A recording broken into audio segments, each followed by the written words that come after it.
اعوذ باللہ من الشیطان الرجیم، بسم اللہ الرحمن الرحیم۔ سورہ بقرہ آیات نمبر 113 سے 129 تک۔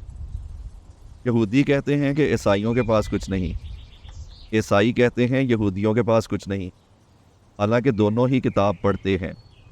اور اس قسم کے دعوے ان لوگوں کے بھی ہیں جن کے پاس کتاب کا علم نہیں ہے۔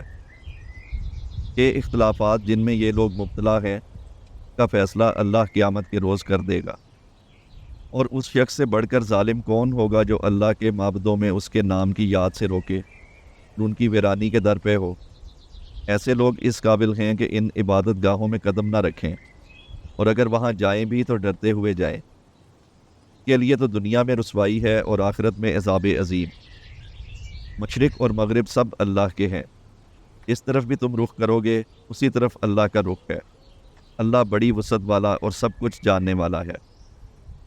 کا قول ہے کہ اللہ نے کسی کو بیٹا بنایا ہے۔ اللہ پاک ہے ان باتوں سے۔ اصل حقیقت یہ ہے کہ زمین اور آسمانوں کی تمام موجودات اس کی ملک ہیں، سب کے سب اس کے مطیع فرمان ہیں۔ وہ آسمانوں اور زمین کا موجد ہے، اور جس بات کا وہ فیصلہ کرتا ہے اس کے لیے بس یہ حکم دیتا ہے کہ ہو جا، اور وہ ہو جاتی ہے۔ نادان کہتے ہیں کہ اللہ خود ہم سے بات کیوں نہیں کرتا، یا کوئی نشانی ہمارے پاس کیوں نہیں آئی۔ ایسی ہی باتیں ان سے پہلے بھی لوگ کیا کرتے تھے۔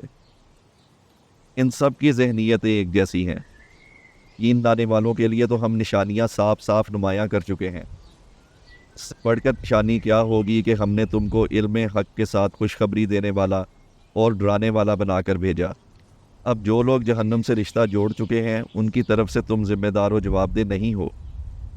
یہودی اور عیسائی تم سے ہرگز راضی نہ ہوں گے جب تک تم ان کے طریقے پر نہ چلنے لگو۔ صاف کہہ دو کہ راستہ بس وہی ہے جو اللہ نے بتایا ہے۔ اگر اس علم کے بعد جو تمہارے پاس آ چکا ہے تم ان کی خواہشات کی پیروی کرو گے تو اللہ کی پکڑ سے بچانے والا کوئی دوست اور مددگار تمہارے لیے نہیں ہے۔ جن لوگوں کو ہم نے کتاب دی ہے وہ اسے اس طرح پڑھتے ہیں جیسا کہ پڑھنے کا حق ہے، اور وہ اس پر سچے دل سے ایمان لاتے ہیں، اور جو اس کے ساتھ کفر کا رویہ اختیار کریں وہی اصل میں نقصان اٹھانے والے ہیں۔ اے اپنی اسرائیل، یاد کرو میری وہ نعمت جس سے میں نے تمہیں نوازا تھا، اور یہ کہ میں نے تمہیں دنیا کی تمام قوموں پر فضیلت دی تھی۔ ڈرو اس دن سے جب کوئی کسی کے ذرا کام نہ آئے گا، نہ کسی سے فدیہ قبول کیا جائے گا، نہ کوئی سفارشی آدمی کو فائدہ دے گی، اور نہ مجرموں کو کہیں سے کوئی مدد پہنچ سکے گی۔ یاد کرو کہ جب ابراہیم کو اس کے رب نے چند باتوں میں آزمایا اور وہ ان سب میں پورا اتر گیا تو اس نے کہا، میں تجھے سب لوگوں کا پیشوا بنانے والا ہوں۔ ابراہیم نے عرض کیا، اور کیا میری اولاد سے بھی یہی وعدہ ہے؟ تو اس نے جواب دیا، میرا وعدہ ظالموں سے متعلق نہیں ہے، اور یہ کہ ہم نے اس گھر کو لوگوں کے لیے مرکز اور امن کی جگہ قرار دیا تھا، اور لوگوں کو حکم دیا تھا کہ ابراہیم جہاں عبادت کے لیے کھڑا ہوتا ہے اس مقام کو مستقل جائے نماز بنا لو، اور ابراہیم اور اسماعیل کو تاکید کی تھی، میرے اس گھر کو طواف اور اعتکاف اور رکوع اور سجدہ کرنے والوں کے لیے پاک رکھو۔ اور یہ کہ ابراہیم نے دعا کی، اے میرے رب، اس شہر کو امن کا شہر بنا دے، اور اس کے باشندوں میں سے جو اللہ اور آخرت کو مانے انہیں ہر قسم کے پھلوں کا رزق دے۔